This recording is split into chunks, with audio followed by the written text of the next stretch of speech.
Seraphina opens her eyes to find herself lying on the hard floor of a dim cell. Confusion immediately washes over her as she tries to move, only to feel the heavy weight of shackles pulling at her legs. Her hands are similarly bound, and a cold metal collar sits tightly around her neck. The realization hits her with the force of a physical blow. She has been taken prisoner. She remembers the chaos of the battlefield and the bitter taste of defeat. It is a deep sting to her pride that she, a noble commander, was bested by those she considers mere barbarians. The narrative shifts back in time to the year 1342, in the rugged eastern territories of the continent. The air is thick with the screams of dying men.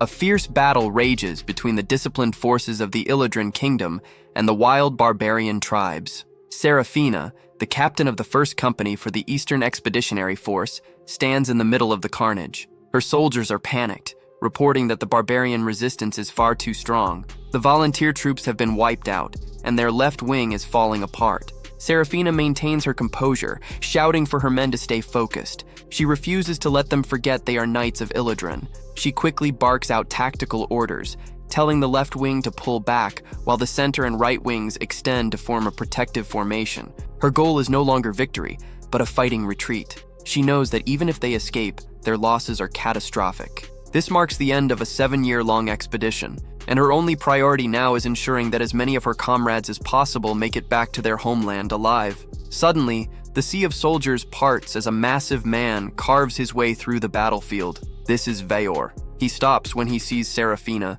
noting her distinctive crystal helmet. He correctly guesses that she is the general of the expeditionary force. Having grown bored of slaughtering common foot soldiers, he challenges her to face him in single combat. Seraphina recognizes him as one of the barbarian elite. She realizes that if she ignores a man whose blade can shred plate armor like paper, her troops will never escape. She accepts the challenge, viewing it as a chance to buy her men the time they need. She tells her lieutenant to take command and to inform her brother that she gave her life for her country. The duel is intense and brutal. Seraphina fights with every ounce of her strength, even praying to the legendary Princess Wistarizia for help. However, the sheer power of the barbarian is too much. With a final resonant strike, Veor shatters Seraphina's sword.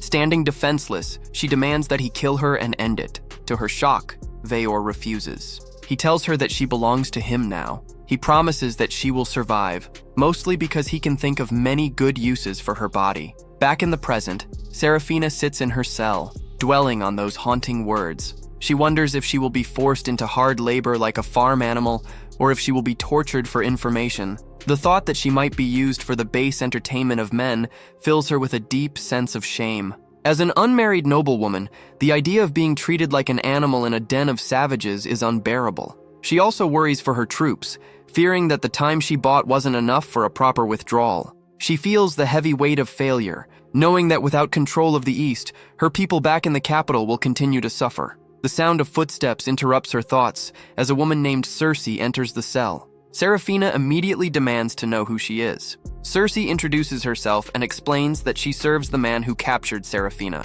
Seraphina assumes Circe is there to extract information through torture, calling her a barbarian girl and accusing her of bringing implements of pain. Circe calmly explains that she has only one order: to ensure that Seraphina, who is being called a victory trophy, is prepared to her master's liking. Circe ignores Seraphina's protests and begins to adjust her restraints. She chains Seraphina's hands above her head to prevent her from struggling. Seraphina braces herself for the worst, vowing that she will never submit to torture. Meanwhile, out in the wilds, Veor is busy hunting. He thinks of Seraphina, calling her his treasure and anticipating that she is finally awake. Inside the cell, the treatment Seraphina receives is not what she expected. Circe begins to bathe her, scrubbing away the blood and filth of the battlefield. Seraphina is confused and demands to know the meaning of this. Circe simply remarks that Seraphina was a mess and needs to be clean. She admits that she expected a more brutish woman given Seraphina's skill with a blade, but she finds that Seraphina actually has a very feminine figure. Seraphina feels mocked, stating that a knight has no need for femininity. Circe tells her that her opinion doesn't matter because she has caught the master's eye. She warns Seraphina that she will never leave this place again. Once the bath is finished, Circe applies scented oils to Seraphina's skin and dresses her in new, soft clothes. Seraphina is baffled by the treatment, wondering why a prisoner of war is being pampered and perfumed. She fears that this might be part of some strange barbarian ritual or sacrifice. Suddenly, a booming sound like thunder echoes through the area. Cersei identifies the sound as belonging to her master. Veor enters the cell, his presence filling the small space. He notes that she looks completely different now that the grime of war is gone. He introduces himself properly as the heir to Great Chief Ulden One-Eye, known as Thundering Voice Veor. Serafina is struck by his massive size and his glowing golden eyes, convinced that he cannot be entirely human. She introduces herself with all her noble titles, stating that she is Serafina de Lavillon and that she will not beg for mercy. She tells him to proceed with whatever human sacrifice he has planned, so that she can at least die with her dignity intact. Veor finds her talk of sacrifice confusing. He looks at her and simply states that he brought her here to be his bride. Serafina is stunned into silence before shouting in disbelief. She accuses him of trying to trick her or lower her guard for a ritual. Veor points out that if he wanted to kill her, he wouldn't have waited this long. Serafina argues that they are enemies, and that no one marries their enemy.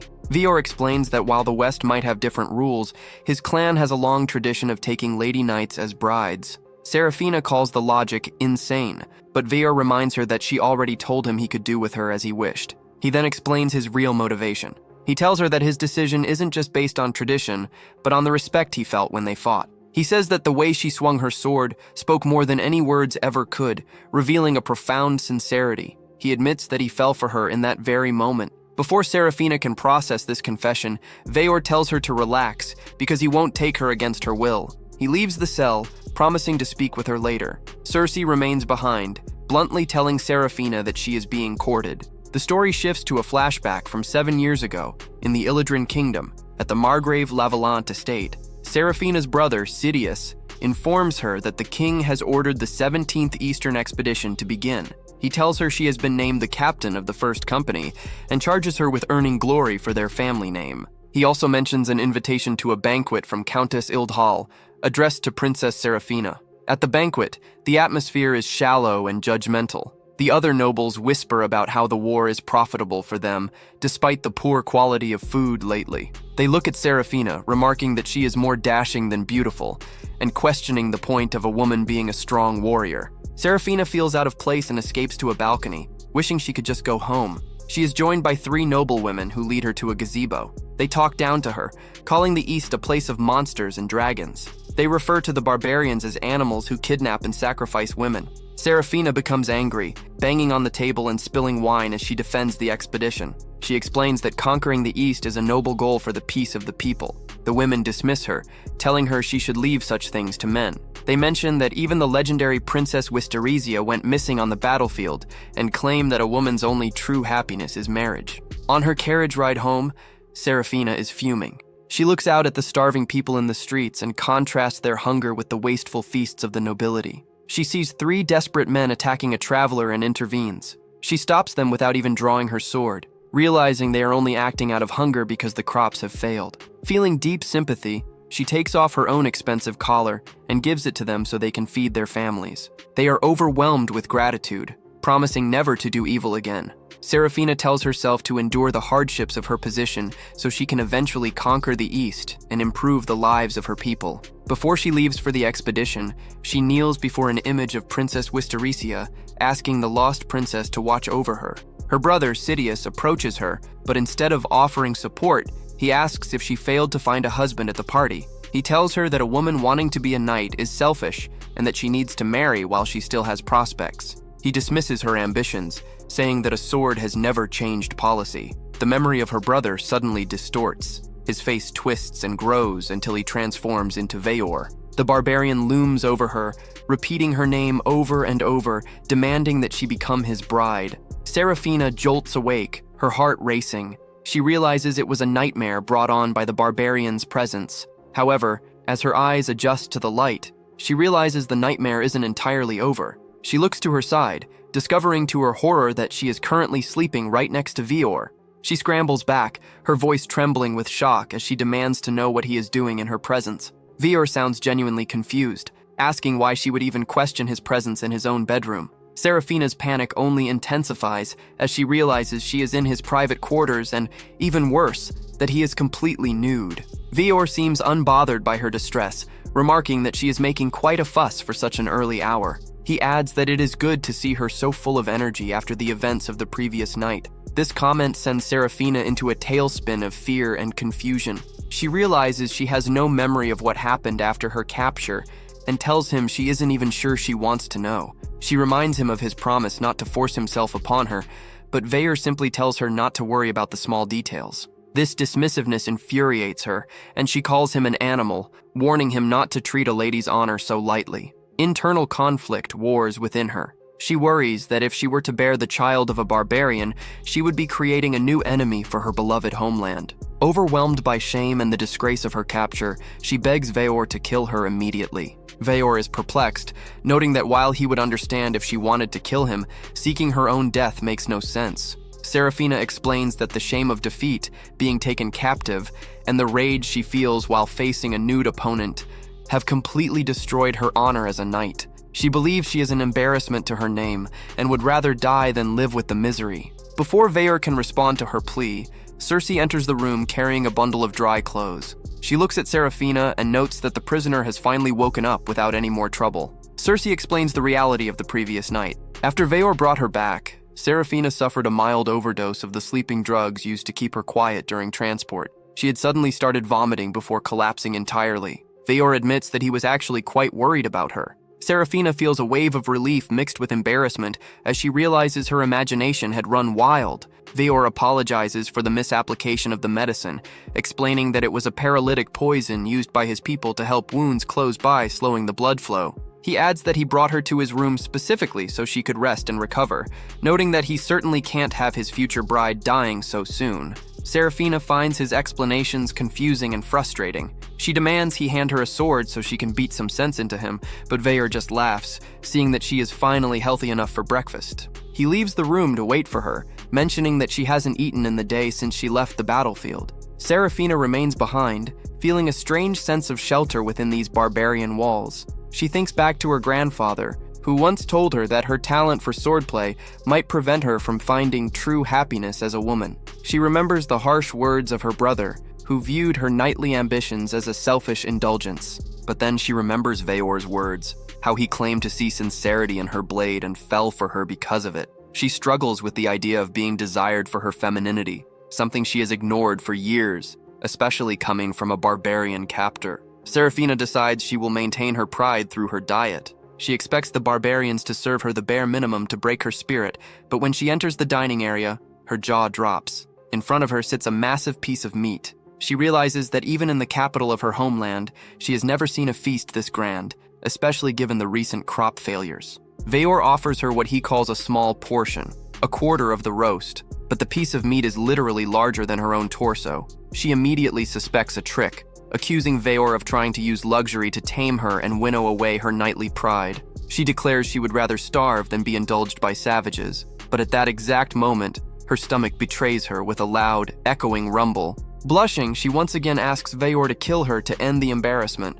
Veyor lectures her calmly, stating that if her body wants food, it means she wants to live, and refusing to eat is just a lie to herself. He speaks with surprising gravity about the respect one must show for a life taken for food, arguing that taking a life should never be done for sport. Cersei approaches and quietly informs Serafina that Veyor went out and hunted this specific animal alone just to welcome her. She reveals that Veyor is essentially the equivalent of Western royalty, and for someone of his status to go to such lengths is a great sign of hospitality. Not wanting to bring shame to her name by being rude to a prince, Serafina finally takes a bite. The meat is incredible, tender, juicy, and full of flavor. She thinks to herself that not even the royalty of Ildoran have ever tasted anything this glorious. When she asks what kind of meat it is, Veyor tells her to look out the window. He explains that it is a dragon. Serafina is nearly choked with shock, as dragons are legendary fire-breathing monsters in the West. Veyor clarifies that while fire breathers exist,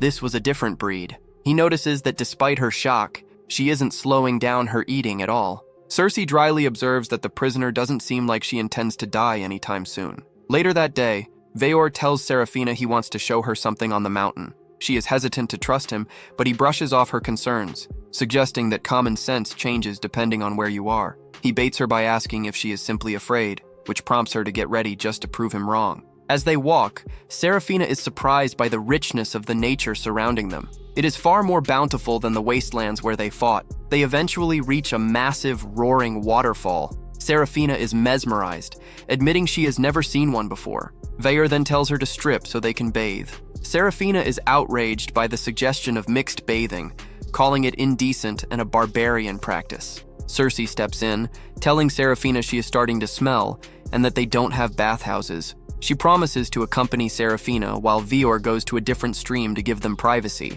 While bathing, Cersei mentions that she is there to keep Seraphina safe from the monsters that inhabit the area. Seraphina sees several strange creatures nearby and panics, running away from the water before she is even fully dressed. In her haste, she gets lost and worries about running into a real savage. Suddenly, she spots a young man standing in the clearing. She is struck by how handsome and beautiful he is, thinking that few men in the West could match his looks. He is clean-shaven and elegant. The young man notices her and assumes she was startled by beasts while bathing. He mentions that his mother was a Western knight from the 16th expedition and tells her she shouldn't catch a chill, offering her his coat. Seraphina is flustered by his gentlemanly behavior, wondering why such a refined man is living among barbarians. When he gets close to check if she has a fever, she turns bright red. He eventually picks her up and carries her back down the mountain princess style. When they finally encounter Cersei again, the maid smiles and asks Master Veyor how this situation happened. Seraphina's heart stops. She realizes the beautiful, handsome man carrying her is actually Veyor. He had simply shaved his beard. Veyor chuckles, admitting he didn't have time to tidy himself up before his initial proposal. He teases her, noting that a simple shave made her blush like an innocent maiden. Seraphina is so embarrassed and angry that she slaps him right across the face. Veyor isn't bothered, admiring the strength of her strike and reiterating that he likes her for a reason. As they walk back, Cersei mentions that Veyor spent the morning patrolling the area to keep her safe from the dragon they had for breakfast. Seraphina manages to forgive him this one time because the scenery was nice, but she warns him it won't happen again. Veyor is happy with the arrangement, calling her a gracious wife. Seraphina yells that she hasn't agreed to be his wife, but deep down she admits to herself that he is much easier on the eyes without the beard.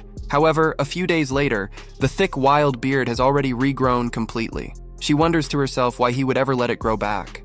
A while later, Seraphina silently prays to her mother and father in heaven, genuinely fearing that her life is about to reach a violent end. She stands surrounded by a rowdy, aggressive group of warriors who look like they are ready for blood. They shout at one another, arguing over who gets the first chance to strike at the legendary crystal helmet. One younger man demands the first opening, but a more seasoned fighter calls him a foolish pup and insists that he should be the one to go first. Seraphina watches them with wide eyes, wondering how she ended up in the middle of such a terrifying mob. To understand how she reached this point, she thinks back to the conversation she had with Veyor just a short while ago. Veyor had told her that he was making preparations for a major meeting. He explained that he had summoned the elders of all the different tribes so he could formally introduce her to them. He pointed toward a massive settlement in the distance, explaining that it was Lakeside Village, the ancestral home of his people and the largest village in the entire region. Seraphina was shocked that he would reveal such a significant location to her.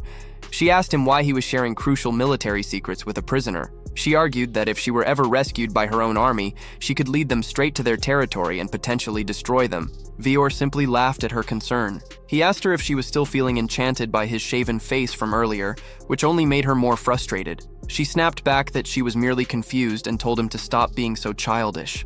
Veyor teased her, noting how charming she looks when she is embarrassed. He then told her quite seriously that her worries about escaping would disappear once she lost the desire to return home. He reminded her that his goal is to make her his wife and ensure that she truly falls in love with him. In the present, Seraphina is still struggling to process the chaotic scene in the village. She assumes the warriors are seeking revenge for all the men she has killed on the battlefield. Veyor tells her not to be so tense and promises to handle the situation. He addresses his warriors with a powerful, booming voice, thanking them for the warm welcome they have given the crystal helmet. He explains to the crowd that she is here as a guest to eat with the elders and asks them to calm their excitement. To Seraphina's total shock, the bloodlust in the air vanishes instantly. The warriors agree to back off simply because their leader asked them to. Seraphina asks Veyor what is happening and why these people have gathered. Veyor explains that they aren't here for an execution. They are here to welcome her and are hoping for a chance to spar with a warrior of her caliber.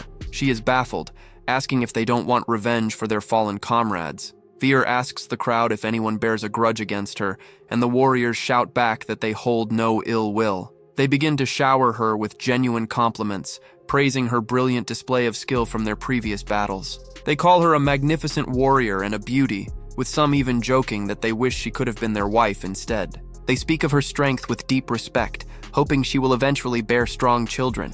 Seraphina is flustered, reminding them that she is technically an enemy commander, but Veor explains that his people simply have a deep appreciation for the strong. Veor decides to attend to some errands and initial discussions with the elders, so he leaves Seraphina and Cersei in the care of a local household. He approaches a house where water is being boiled and asks the woman inside to show them hospitality. He casually introduces Seraphina as his future wife, which earns another shocked protest from the knight. The village woman is delighted by the news, noting that Seraphina has the same striking eye color as the great chief's wife. She invites them inside with overwhelming familiarity, ignoring Seraphina's attempts to explain that they have only just met. Inside the house, Seraphina meets two women who are raising young children named Gatar and Ina. The first woman apologizes if she was too forward earlier, and Seraphina accepts the apology, noting that forgiveness is a virtue of a knight. The women offer them medicinal tea, which is a common drink in the village.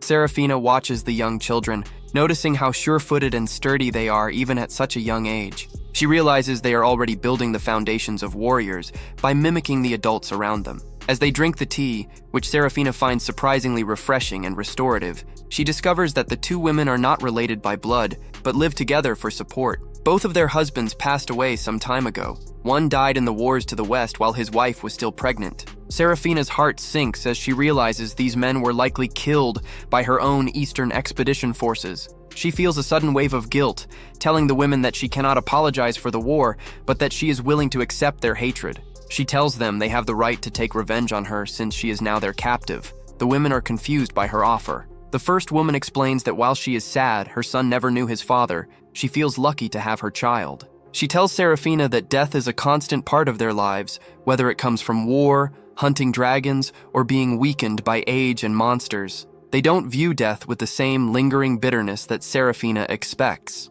The knight is struck by how differently these people perceive the cycle of life and death compared to the people of her kingdom. The peaceful moment is shattered by the shrill sound of a dragon whistle. Cersei identifies it as a signal that they are under attack. A type of dragon known as a Baikshi suddenly slams into the house, destroying the structure. Cersei explains that these creatures are drawn to smoke and fire, though it is unusual for them to enter a village. Seraphina tells everyone to run immediately. When the dragon focuses its attention on them, Cersei urges Seraphina to flee, fearing what Veor would do if she were hurt. Seraphina refuses to run away. She tells Cersei that the barbarian's casual attitude toward death is starting to annoy her. She proudly declares her full name and asserts her identity as a knight commander. She grabs a pair of metal fire tongs from the ruins of the house to use as a makeshift weapon. Cersei thinks she is crazy for trying to fight a dragon with kitchen utensils, but Seraphina tells her to be quiet. She notes that the dragon's power is nothing compared to the strength of Veor's sword. She insists that as a knight, she will never retreat when there are people behind her who need protection. She manages to strike the dragon's eye, screaming at the women and children to get to safety, while she holds the beast back. Elsewhere in the village, Veor and the other warriors are busy taking down several other dragons that have invaded. When Veor learns that a dragon landed on the house where Seraphina was staying, he doesn't wait for another word. He moves with incredible speed, leaving his men behind to rush to her side. Seraphina is out in the open, realizing that the dragon is faster than she anticipated. Her fire tongs eventually snap, leaving her disarmed. As the creature prepares to lunge at her, she accepts her fate, feeling that even if she dies, she will at least die as a true knight. Suddenly, Veor appears and slays the dragon in a single powerful motion. He rushes to her, asking for her forgiveness for being late. He thanks her for protecting the villagers and Cersei. He tells her that more than anything else, he is simply relieved that she is safe. Seraphina suddenly finds herself bursting into tears. She is confused by her own emotions, wondering why she is crying over the words of a man she is supposed to consider her enemy. That evening, the villagers and their guests huddle around a roaring fire. Seraphina sits with a cup in her hand, drinking steadily to calm her nerves. Cersei watches her and remarks that the knight certainly seems to enjoy her liquor. Seraphina sighs, admitting that the afternoon was a complete disaster. She feels embarrassed for behaving so emotionally in front of so many people. Yet she cannot stop thinking about the fact that this was the first time a man had ever stepped in to protect her. Cersei notes that Seraphina seems much more personable now than when they first met. She confesses that she never expected to find a noble who was truly willing to risk her life for the safety of others. As Cersei goes to fetch more alcohol, Seraphina stares into the flames. She wonders if the drink is making her soft, but she finds that she doesn't mind the current atmosphere. Suddenly, tiny figures appear in the air around her. They are fairies, and they begin to tease her, laughing about how she looks and how she reacted earlier. Seraphina assumes she is finally drunk enough to start hallucinating. She asks what these tiny winged creatures are, and Veor appears at her side. He tells her not to be so surprised, as she is about to see something even more incredible. Other mystical figures emerge from the shadows alongside Veor. They are humanoid creatures who look upon Seraphina with respect. They have heard how she defended the villagers from the dragon, and remark that it takes incredible grit to face such a beast head-on. The women Seraphina saved join the group, explaining that this party is being held specifically to thank her. Fairies and other spirits cheer, bringing out special liquor made from the sacred tree. Seraphina watches in a daze as winged people and animated plants join the celebration. She wonders just how far these hallucinations will go. A group of dwarves approaches Seraphina. They tell her that finding a wife for Veor is a cause for great celebration, and believe it is the guidance of the great spirits. To mark the occasion, they present her with a sword. Seraphina is hesitant to take such an expensive gift, but Veor encourages her to be gracious. He promises that the blades from this forge are masterpieces. When Seraphina inspects the weapon, her professional eyes widen. The blade is perfectly consistent without a single distortion. It is thick, decorated with tasteful fluting, and balanced expertly at the hilt. The grip feels as though it clings to her hand, and the metal gives off a faint, pearly glow. The dwarves explain that the sword is made of a true silver alloy that people in the West call mithril. Seraphina is stunned, recognizing the metal from the epic legends and tales she grew up with. Veor then takes the opportunity to formally introduce the leaders of the various clans. He presents the three wise elders of the Quefto dwarves, Vas, Guas, and Balhath, along with a sorcerer named Karka Roth, a spirit of the sacred tree named Nimhala, and the fairy queen Viufumek. Seraphina struggles to process the existence of elves, spirits, and fairies. Veor explains that they are not characters from a book, but their neighbors who live alongside them in the land of Cornem. Karka kindly tells her that they are used to people from the West reacting this way. Nimhala offers Seraphina a leaf to chew on, explaining it has a sedative effect for those who are overstimulated, though she mentions it occasionally makes people foam at the mouth. Seraphina realizes that unlike dragons, which are just beasts, being able to talk to these legendary races is a massive adjustment. Seraphina asks why these creatures have never appeared before her during her 7 years in the Eastern Expedition. Veor explains that they purposefully avoid the West. He reminds her that he arranged this meeting specifically to introduce her to the 5 great tribes that form the Tribal Alliance. This alliance is not a military force built to fight Ildoran. Instead, it is a cultural union of people who understand the nature of the land and the cycle of life. When Seraphina asks if the Alliance views the Ildoran invasion as a crisis, the leaders laugh. Veor explains that the Alliance doesn't get involved in territorial disputes. He admits that from their perspective, the war is viewed with the same gravity as animals fighting over territory. Seraphina is offended that her life's work is seen as a petty squabble. Veor clarifies that while dragons are fierce, they are not the true threat. He speaks of monsters called fiends, which are like living disasters. He tells her that he would rather die fighting a knight of Ildoran than face a fiend. The Fairy Queen begs them to stop talking about such scary things so they can get back to the celebration. The night continues with toasts and jokes. The dwarves tease Veor about having children soon, remarking that Seraphina looks like she is of sturdy stock. The fairies demand that she give Veor a kiss, which she flatly refuses. Despite her protests, Seraphina feels the warmth of their blessings. She learns that the dress and necklace she is wearing were also gifts from the tribes. Karka explains that the sword he enchanted will repair itself, meaning she will never have to worry about maintenance. Seraphina begins to realize how truly blessed this territory is. The next morning, Seraphina wakes up with a pounding headache. Cersei greets her, noting that the elders have already gone home, and it is already afternoon. Seraphina reflects on the previous night, realizing it wasn't a dream, but a reality she still has much to learn about. Veor greets her, and they sit down for a lunch of sandwiches made from the meat of the dragon Seraphina killed the previous day.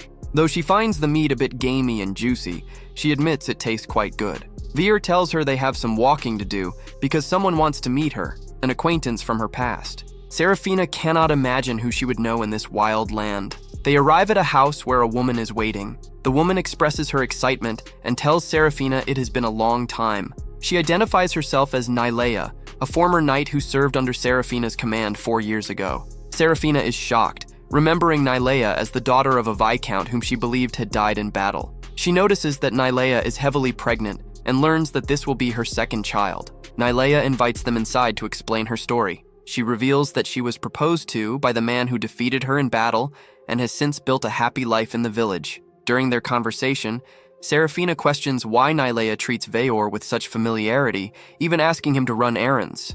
Nylea laughs and explains that in this land, authority works differently. She then mentions that Veor is only 18 years old. Serafina is horrified, unable to believe that a man with such a massive beard is 8 years younger than her. When Nylea tries to mention Serafina's age of 26, the knight quickly silences her. Veor, however, remarks that her age is the prime of womanhood and suits him perfectly. Veor then offers a heartfelt apology for his earlier arrogance. Nylea explains to the group that Veor's victory over Serafina wasn't as definitive as it seemed. She points out that although Veor is strong enough to shatter stone, he was unable to land a single blow on Serafina. He only won because Serafina's ordinary steel sword eventually gave out after clashing with his superior weapon and his high stamina. Veor looks embarrassed, admitting he relied on equipment and luck to win. Serafina finds herself softened by his humility. Nylea's husband, Vidal, and their son return home, and the family's happiness is evident. Serafina watches them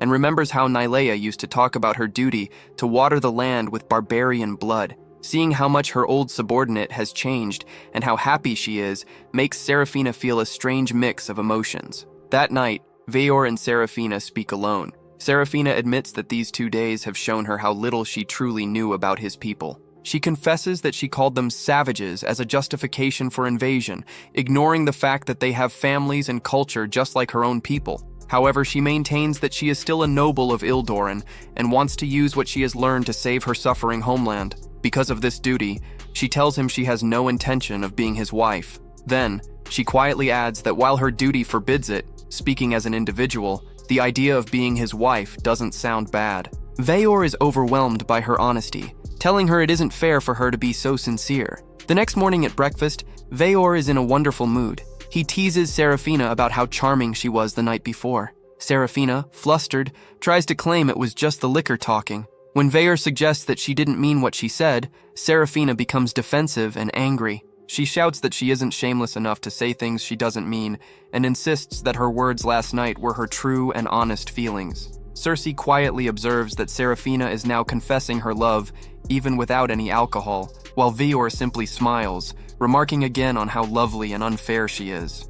Following the playful breakfast, the conflict reasserts itself. Deep within an unfamiliar forest, a woman named Alyssa leads weary soldiers through the undergrowth. Her face twists in disgust as she mutters about how absolutely revolting the region is, complaining that local forces obstruct their eastern expedition and kidnap their heroes. To her, it is an insult to contend with mere barbarians living beyond the light of civilization. Anxious about low supplies, the troops want to retreat. Alyssa glares coldly, reminding them they are honorable knights. Warning that matching the failed campaign from 20 years ago would bring disgrace, she declares that rescuing Lady Serafina is the only way to fulfill the Order's dream of Eastern conquest. Meanwhile, a peaceful atmosphere fills the village where Serafina is hard at work. She swings her newly acquired sword with precision, cleanly splitting a log in a single stroke. She examines the blade, marveling at its fine edge. Cersei comments that the pile should suffice for today's firewood.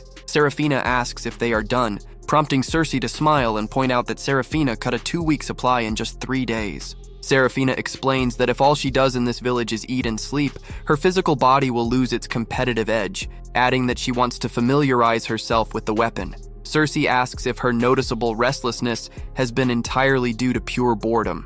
Serafina admits that spending so much time without official strategic meetings or intense physical exercise is a massive change of pace from how her busy life used to be. Cersei notes that Serafina has never actually assisted with basic household tasks, prompting Serafina to admit she honestly should have done her fair share back when she was a squire. However, she reveals that her grandfather applied political pressure on her mentor knight, ensuring she was exempted from menial chores. Cersei remarks that a major noble bending the rules like that is scary. Cersei then brightens up, telling Serafina that she highly doubts she will have any time to remain bored today, gesturing toward the path where Veor walks into the clearing with an enthusiastic grin. He asks if she cares to spar with the village's top warriors, prompting Cersei to mention that Veor had previously brought up some bright idea to resolve her frustration, though she admits she was not expecting something quite so meat-headed. Serafina looks past him, her eyes widening as she takes in the massive crowd of armed men gathering in the square. Realizing she cannot simply send them away after they took the time to assemble, she accepts the challenge. Veor turns to Cersei, politely asking if she could go inside and bring out Serafina's proper armor. Cersei readily agrees, telling them to give her a brief moment. Serafina asks Veor if they actually had her knightly armor in their possession all along. Cersei explains that once the armor was taken off, she personally wiped all the dried blood and thick mud away, though she has only managed to perform the bare minimum of daily maintenance. Serafina reassures her it is more than enough, noting with sadness that her protective helmet could not be fixed. Cersei brings the heavy pieces and offers to help her put the suit on. Serafina asks if she actually knows how to properly fit knightly plate, and Cersei gives a confident nod, reminding her she was the one who took it off her in the first place. As Cersei adjusts the straps, Serafina thinks to herself that most ordinary people absolutely cannot remove and equip specialized armor without extensive prior experience, wondering about Cersei's hidden depth. A short while later, Serafina steps out of the house completely clad in her armor. The heavy plates clank with every step, commanding everyone's attention as she formalizes her presence and apologizes to the gathered crowd for the brief wait. She declares that while she is officially a knight commander of Ildurin, they know her better as the Crystal Helmet. She challenges the assembled men to see if they can successfully alleviate her boredom. The village soldiers instantly erupt into excitement, cheering loudly at facing such a famous opponent, with one eager young man jumping forward and screaming that he wants to go first. Serafina tells the crowd there is no need to rush. Veor steps forward to establish the basic ground rules, clarifying that they will use safe wooden swords. Serafina nods in agreement, stating she expected as much from a proper training exercise. Veor turns to the crowd and loudly introduces their very first challenger for the famous commander, pointing to a young warrior who experienced battle for the first time in their most recent conflict, introducing him as Raham. Veor commands both fighters to comport themselves with honor and officially signals for the match to begin. Without a single moment of hesitation, Serafina closes the distance with blinding speed, striking him precisely before he can even register her movement. Veor doesn't waste any time, loudly calling out that the next challenger is Gamelan. The older warrior steps into the ring, fiercely declaring that he will now avenge his grandson. He rushes forward, but Serafina disarms him and strikes him down just as quickly, dryly observing that both the father and the son fight in the exact same manner. Another muscular soldier asks to go next. Veor grants permission, introducing the warrior as Two-Necked Sero. Sero steps up to face the knight commander and offers his sincere thanks because when the dangerous Tsukebi dragons attacked their village, she bravely protected his sister and his young nephew. But he adds that the spar is an entirely separate matter, firmly asking her to show no restraint. Serafina respects his conviction, agreeing to his terms. Sero launches a powerful assault. Despite his impressive skill, Serafina successfully parries his heavy blows and finds a clean opening, sending him tumbling to the dirt. The watching soldiers look on in awe, murmuring among themselves about how both Gamelan and Sero were taken down with total ease. Far from being discouraged, the remaining men shout that they are now really fired up, rushing into the ring one after another, and Serafina effortlessly defeats a vast multitude of challengers. Standing on the sidelines, Cersei watches the display with wide eyes, muttering about how strong Serafina truly is against these skilled warriors. Lady Vaeufumek appears beside her, stating that considering the raw willpower the Ildoran knight utilizes, her dominance is no surprise. Cersei admits she is still not entirely sure what willpower actually is. Vaeufumek explains it is simply the absolute strength of one's inner will and desire to achieve a goal. She notes that birds flying, fish swimming, dragons possessing power, and the Tefyu being free all stem from this same source. Vaeufumek elaborates that the Tefyu do not possess blood or flesh,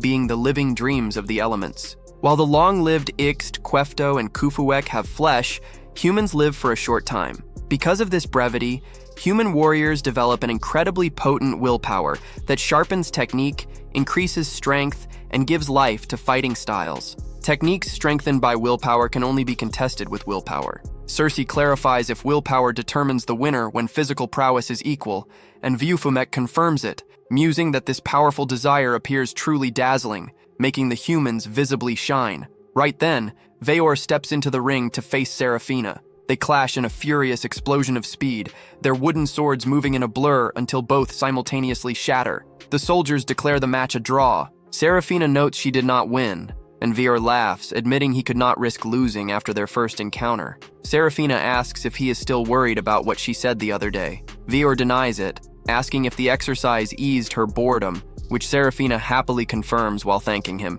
Cersei comments on how they transition to laughing after fighting seriously. Viufumek enjoys the lively willpower, hinting that booze would make the outing better. Suddenly, a village lookout runs in, reporting that a severely injured Morasuberi dragon is heading their way from the western woods. Veor hardens his expression, while Serafina senses a bad omen. She notes that local dragons typically avoid villages and recalls the lookout mentioning multiple beasts bearing human-inflicted wounds. In the forest, village soldiers lure the monster into a trap, tying it down with ropes. Veor calls to Serafina, who delivers the final blow. Veor explains it is a six-legged true dragon. They find a deep burn wound lacking soot or charring. Veor notes it resembles Ixtrijutsu magic, and Serafina realizes the western clergy of the Order of Comuneros must be involved. Viufumek arrives in a panic, warning that people are using magic without a catalyst, meaning a corrupted natural disaster called a blight will soon manifest. Veor orders his elite warriors to follow him.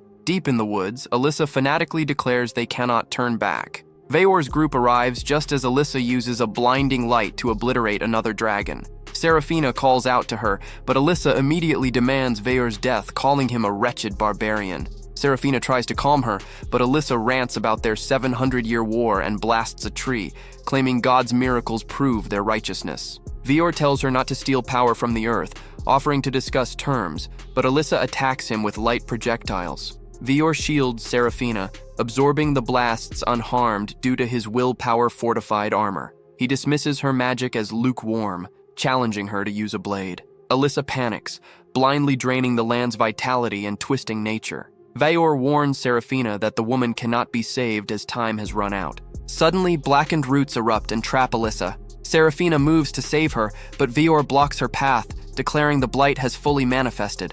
Alyssa screams as she is swallowed by the roots, which break out into dozens of grotesque eyes, revealing the true nightmare of a living fiend. Veor immediately shouts to Serafina they must cut through the fiend and the woman together. He warns that the creature will drink her soul entirely dry, meaning that if they strike right now, she can at least die with her human identity intact. Alyssa desperately begs them not to look at her in her monstrous state. Her soldiers rush forward in a desperate bid to rescue her, but the fiend slaughters them instantly. Serafina then charges directly into the fray. She reasons that while the other warriors have absolutely no obligation to save an invading priest, 2 of her own countrymen have already died while she stood by doing nothing. She believes that with enough concentrated willpower, she can cut straight through the monster. Unfortunately, her strike lacks the power to wound the beast, and the fiend's roots bind her tightly. Veor leaps into action to save her, asking if she is unharmed. He calmly tells her that they are going to help her, leaving Serafina to wonder why they would risk themselves for her sake. The other barbarian warriors remind her that she previously risked her life to save some of their people, meaning they owe her a massive debt that they intend to pay back in the exact same way. Deeply moved, Serafina apologizes before thanking them, quickly asking if they have a plan. Veor explains that when he unleashed his thundering voice, he managed to spot what he believes to be the core of the fiend. He instructs the warriors to distract the tentacles while he exposes the core once more. Serafina understands her role to destroy it. Working in perfect sync, the group executes the strategy flawlessly and destroys the monster. Sometime later, Alyssa wakes up inside a prison cell. She spots Veor and immediately brands him a savage barbarian. Hysteria takes over as she shrieks that she will be violated, passed around and murdered by the villagers. Veor sighs, telling Cersei that he doubts they will be able to have a productive conversation with her. Veor asks Serafina to speak to the girl instead, but Serafina blushes in embarrassment as she wonders if this is how foolishly she acted on her own first day at the camp. Veor questions why she is embarrassed, reassuring her that she does not need to compare herself to Alyssa. Alyssa notices their close interaction and grows outraged, pointing out how familiar Serafina is acting with their sworn enemy. Serafina promises that explanations will come later, but firmly declares that she no longer views these villagers as the enemy. Alyssa is bewildered, arguing that the barbarians have sworn vengeance against them for their holy crusade. Serafina counters that the villagers do not actually hate them at all. She reminds Alyssa that the local warriors helped save her life, and while she does not expect Alyssa to change her mind instantly, she notes that repaying goodwill with malice violates the teachings of their faith. Alyssa then accuses Serafina of falling into complete depravity, pointing out her revealing outfit, loudly concluding that she has been forced into becoming a sex slave. Serafina furiously tells her she is completely mistaken, but Alyssa openly wonders what Princess Wistaria would say if she were still alive. Serafina falls silent at the mention of the princess, admitting that Alyssa might have a point. Veor chimes in, surprised they believe Wistaria is dead. He states that if they wish to see her, it is an incredibly simple matter. He shocks both girls completely by revealing that Wistaria is actually his mother. Sometime later, the three girls gather to eat inside Veor's home. Serafina admits to the group that it actually makes a little bit of sense for Princess Wistaria to be Veor's mother. She explains that she has learned it is something of a local tradition for the warriors of these lands to romance Western lady knights. Serafina then blushes intensely, stammering that Veor is currently courting her as well. She hastily clarifies that she has not agreed to marry him yet, but admits that she cannot help but feel attracted to a man strong enough to defeat her in battle. Cersei bluntly asks why she doesn't just get married if she likes him, causing Serafina to explain that her ultimate priority is to understand this land's agricultural bounty, so she can use that knowledge to save her starving home first. She then shares that after losing her own mother at a young age, Wistaria was like a sister, a mother, and the ideal knight she always aspired to become, meaning she will be overjoyed if she is truly alive. Suddenly, an incredibly dense pressure fills the room. Alyssa cowers under the intense spiritual weight, just as Princess Wistaria herself steps through the door. Wistaria formally welcomes them to the land as the wife of the great chief, explicitly addressing Serafina. She mentions that her son and his warriors have spoken highly of her. Wistaria then laughs and says that is enough of the high-handed act. She complains she wanted to see Serafina much sooner, but the villagers insisted it would cause trouble for her son if she didn't wait. She then teasingly asks Serafina when she turned into such a temptress. Serafina laughs, noting that this wild behavior is exactly how the free-spirited Princess Knight used to act. Veor enters the room, asking his mother to please stop harassing Serafina. Wistaria waves him off, stating she is merely making up for 20 years of separation from her little relative. Veor insists it is a clear problem, but his mother ignores him to ask how far he has actually gotten with the Lady Knight. Veor blushes, stating that he is properly courting her according to tradition. Wistaria mocks him for only courting her, asking Serafina if they seriously haven't slept together yet. Serafina loudly exclaims that she remains a pure maiden in both body and soul, leading Wistaria to joke that she is playing hard to get. Veor desperately begs his mother to stop talking. A group of village girls interrupts to announce that it is nearly time for the festivities. Wistaria notes that Serafina and the warriors accomplished a rare feat by hunting a true dragon and slaying an accursed fiend, declaring that immense glory is waiting for them out on the beach. Down at the shore, a massive celebration is underway. Serafina immediately recognizes the polished skull of the dragon she killed with the help of Veor and his men. The villagers deeply honor the creature's death by leaving absolutely no scrap of bone or fat, turning its flesh into food for the entire community. Despite her short time among them, Serafina cannot help but feel grateful and excited to eat. Taking a bite, she declares the meat to be incredibly delicious. A short distance away, Alyssa watches Serafina eat with absolute horror, muttering that the pure joy on her face looks like an insult to her faith. Cersei walks over and offers her a piece of the meat, but Alyssa stubbornly refuses to consume such food. Cersei tells her that her stubbornness is only making her look pitiful. Cersei admits she despises what the Order stands for, but shares that she actually received charity from them a long time ago. She then forcefully feeds the meat directly into Alyssa's mouth, reminding her that she is incredibly fortunate that Serafina and the local warriors saved her life. Alyssa chews and realizes how delicious the food tastes, but suddenly breaks down into tears. She weeps that her men are all gone, solely because she insisted on saving Serafina, admitting she was convinced the mission would be easy. She laments that she is the only survivor, but Cersei gently explains that those dead knights chose to follow her of their own free will. She tells Alyssa she should simply be relieved to have survived. Later, Wistaria sits alone with Serafina. Wistaria admits she is relieved to see her fitting in so well, pointing out that the engagement necklace she is wearing suits her perfectly. Serafina panics at the word, asking how a necklace makes any sense when engagements are supposed to involve a ring. Wistaria points out that a warrior will easily lose a ring if their arm gets bitten off by a dragon. She explains that giving a gift to mark an engagement is actually a Western tradition that the villagers adopted out of consideration for them. She reveals that the original local custom was far more direct. A woman would simply seduce the man she liked, take him to bed, and present the community with a child that everyone would raise collectively. She details the history, explaining that when the Eastern forces first broke through the woods hundreds of years ago, they left behind prisoners of war each time they were pushed back.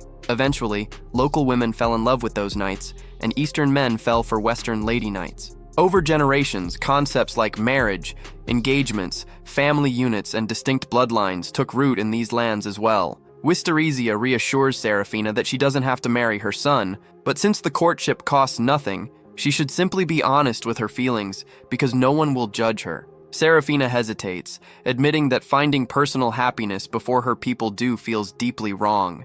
Wistaria tells her it is incredibly conceited to think she can bring happiness to anyone else when she doesn't even know what happiness means for herself. Serafina reflects on this, wondering what her own happiness would even look like. Wistaria tells her not to look so serious, noting she has plenty of time to figure it out and pointing out that she looked perfectly happy, holding delicious food just a moment ago. Alone in the quiet night, Serafina ponders the concept of her own happiness. Veor then approaches her and states that it is finally time to reveal one of the greatest secrets of these mysterious lands to her.